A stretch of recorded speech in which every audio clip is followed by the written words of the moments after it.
నమస్తే. ప్రస్తుతం మనతో పాటు ప్రముఖ ఆధ్యాత్మికవేత్త ఆస్ట్రోన్యూమరాలజిస్ట్ శ్రీమతి జయప్రద గారు ఉన్నారు.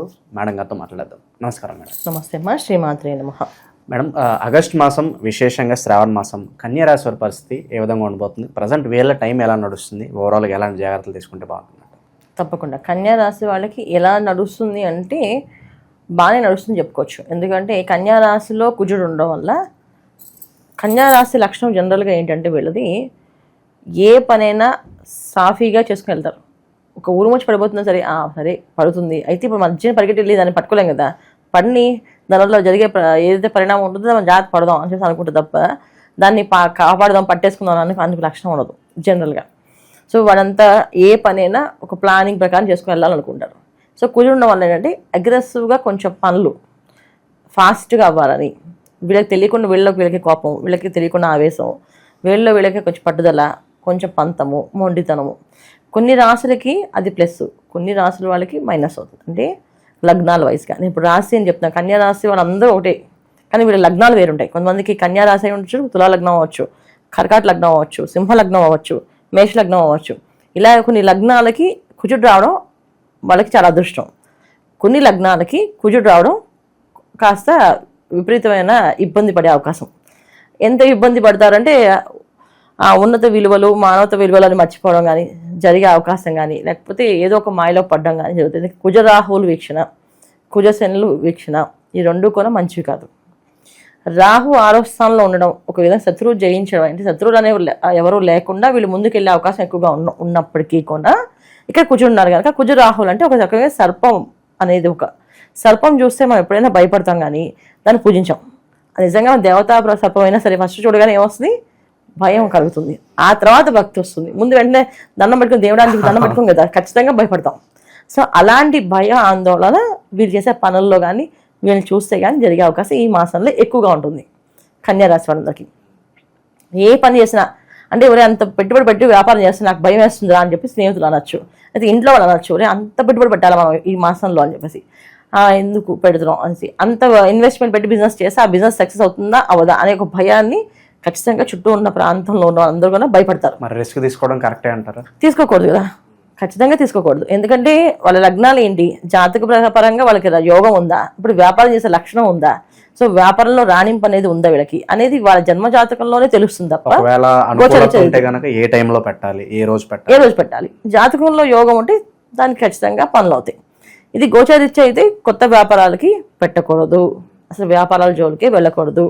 ఎందుకు వ్యాపారాల జోలికి వెళ్ళకూడదు అంటే ఇవాళ రోజు మనం ఏ వ్యాపారం చేయాలన్నా ఇన్వెస్ట్మెంట్ బ్యాంక్ నుంచి తెచ్చుకోవడం, లేకపోతే ఇంట్లో వాళ్ళ దగ్గర అడిగి తెచ్చుకోవడం. ఇన్వెస్ట్మెంట్ అనేది అప్పు చేసి తీసుకొస్తాం, అప్పే కదా. సొంత డబ్బు అయితే పెట్టలేము, సొంత డబ్బుతో వ్యాపారం మొదలు పెట్టలేము. అసలు ఎవరు కూడా సొంత డబ్బు పెట్టాలి అంటే చాలా లక్షలు కావాలి ఇవాళ వ్యాపారం అంటే. ఒకప్పుడు వ్యాపారం అంటే వేలతో అయ్యేది, ఇప్పుడు లక్షలు కోట్లతో అవుతుంది.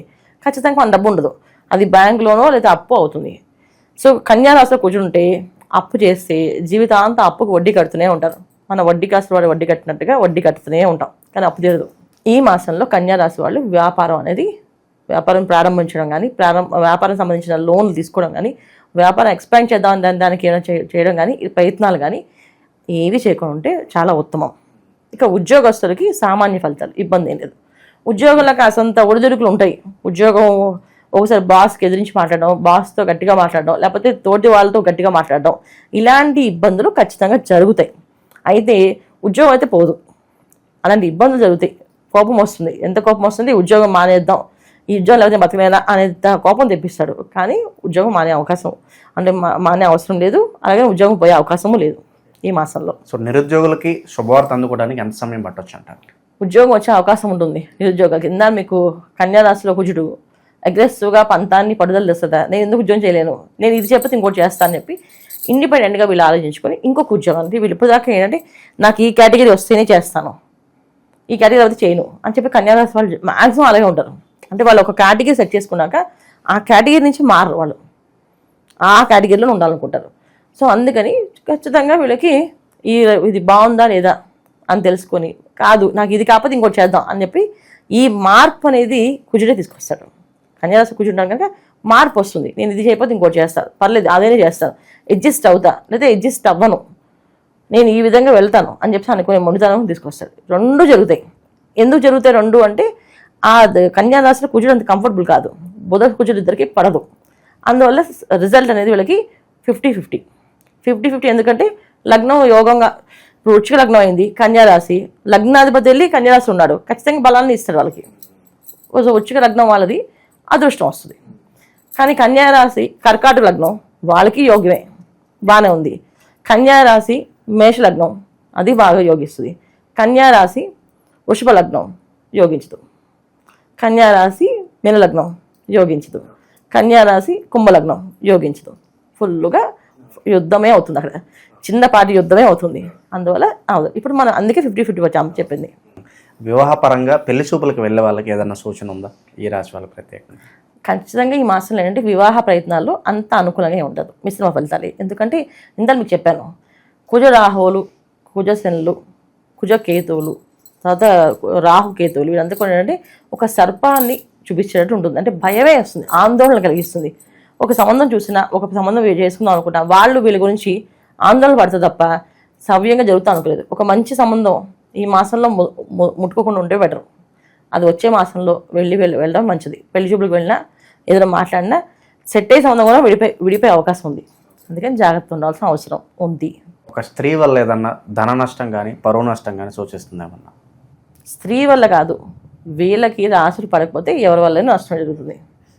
అది స్త్రీ ఒకటే కాదు, అది అక్కడ ఏ ప్లేస్లో ఎవరున్నా అవుతుంది. ఇప్పుడు మీకు చెప్పారు లగ్నాల వయసు చెప్పారు మీకు, ఆ లగ్నంలో ఒకళ్ళ స్త్రీ ఉన్నా పురుషుడు ఉన్నా చిన్నపాటి యుద్ధమే అవుతుంది. అది పెద్ద యుద్ధం అవుతుందా చిన్నపాటి యుద్ధం? నేను చిన్నపాటి యుద్ధం చెప్తున్నా, అది పెద్ద యుద్ధం కూడా అవ్వచ్చు, చెప్పలేమన్నమాట. అది అంటే గోచార పరంగా ఇప్పుడు ఫలితాలు ఏమన్నా బాగుందంటే బాగుందని చెప్తారు, కానీ కామెంట్స్లో కొంతమంది మేడం మీరు బాగుంది అంటున్నారు, మా జీవితం ఎలాగే ఉంది మేడం, ఎక్కడ తీసింది అక్కడే ఉంది అని అనుకుంటూ ఉంటారు. ఎందుకు ఇలా జరుగుతుంది అంటారు? ఇది జాతకాన్ని ఖచ్చితంగా పరిశీలించగలమా. ఎందుకంటే మన జాతకం అనేది పురుషార్థాలు అంటారు, అంటే ధర్మార్థ కామ మోక్షములు. ధర్మం అర్థం కామం మోక్షం. ఈ ధర్మార్థ కామ మోక్ష స్థానాల్లో ఏది పడిందో, ఒకవేళ రాశి పడినా ధర్మంలో పడితే వాళ్ళ జీవితం ఒక విధంగా ఉంటుంది, అది కామంలో పడితే అది ఒక రకంగా ఉంటుంది, అర్థంలో పడితే ఒక రకంగా ఉంటుంది, మోక్షంలో పడితే ఒక రకంగా ఉంటుంది. సో వీళ్ళు రాశి ఎక్కడ పడింది, తర్వాత రాశి అంటే చంద్రుడు ఉన్న రాశి, అంటే వీళ్ళు పుట్టినప్పుడు చంద్రుడు ఎక్కడున్నాడో దాన్ని రాశి కింద లెక్కేస్తాం. వీళ్ళు పుట్టిన టైం ఉంటుంది, ఆ టైంని లగ్నం కింద లెక్కేస్తాం. సో లగ్నం ఏమైంది, ఈ లగ్నం ఎక్కడ పడింది, ఈ ధర్మార్థ కామ మోక్షాల్లో పడిందా చూసుకోవాలి. అలాగే కారకత్వాలు చూసుకోవాలి, దశ అంతర్దశలు చూసుకోవాలి. పుట్టినప్పుడు నక్షత్రం వంశోదయ దశ అని ఉంటుంది. పుట్టగానే తల్లిదండ్రులకు బాగా యోగం ఉంటుంది. కొంతమంది పిల్లలకి వాళ్ళ యోగం అనుభవించాల్సింది తల్లిదండ్రులకు వస్తుంది. ఎందుకంటే మరి వాళ్ళు అనుభవించారు కదా, వాళ్ళు కార్లో తిరగాలి, తల్లిదండ్రులకి కారు లేదు, వాడు పుట్టగానే కారు కొనిస్తాడు. ఎందుకంటే వాడు కార్లో తిరగాలి యోగం ఉంది అబ్బాయికి, అందుకే కారు కొంటారు.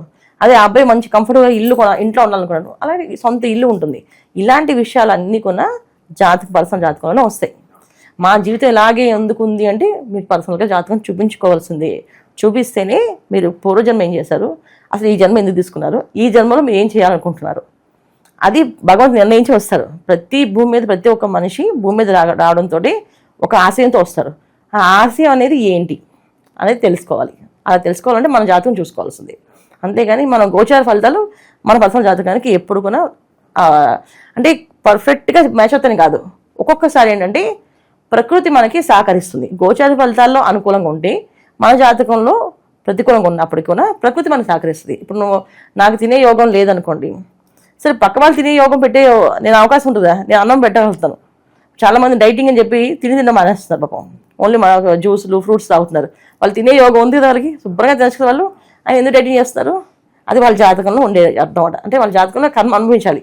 ఇన్ని రోజులే బియ్యం గింజలు తినాలని రాస్తుంది, అన్ని రోజులు బియ్యం తినేస్తే ఆపేస్తారు, మిగతా ఆహారాలు తింటుంటారు. ఇలా ప్రతిదీ కూడా మన జీవితాన్ని జాతకాన్ని ముడివేసుకుని చూసుకుంటుంటే రైట్ అండ్ రాంగ్ తెలుస్తుంటుంది ఎప్పుడు కూడా. ఇక ఓవరాల్గా ఈ శ్రావణ మాసంలో కన్యారాశి వాళ్ళు ఎలాంటి పరిహారాలు చేసుకోవడం బాగుంటుంది అంటారు? ఈ మాసం శ్రావణ మాసం ఎప్పుడు కొన్ని విశేషమైన ఫలితం. శ్రావణ మాసం అంటేనే విశేషం అన్న, ప్రతి ఒక్క రోజు కూడా చాలా విశేషం. ఇది సోమవారాలు విశేషం, మంగళవారాలు విశేషం, బుధవారాలు విశేషం, గురువారం విశేషం, శుక్రవారం విశేషం, శనివారం విశేషం.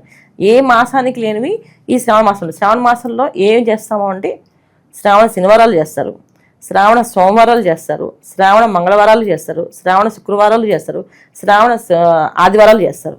శ్రావణ ఆదివారాలు ఎందుకంటే ఉద్యోగంలో అభివృద్ధి కోసం అండి. శ్రావణ మాసంలో వచ్చే మాసమే ఏంటంటే చంద్రుడితో కూడిన శ్రావణ మాసం, అంటే శ్రవణ నక్షత్రం మీద వచ్చే మాసాన్ని శ్రావణ మాసం అంటాం. సో శ్రవణ నక్షత్రం ఏది చంద్రుడు అధిపతి. సో చంద్రుడు ఎవరికి అంటే మనఃకారకుడు, అంటే మనసు ప్రశాంతంగా ఉంటే ఏ పనైనా సాధిస్తారు ఎవరైనా. సో మానసికమైన ప్రశాంతత ఉంటే వాళ్ళు ఎక్కడున్నా సరే చేయగలం ఏ పనైనా.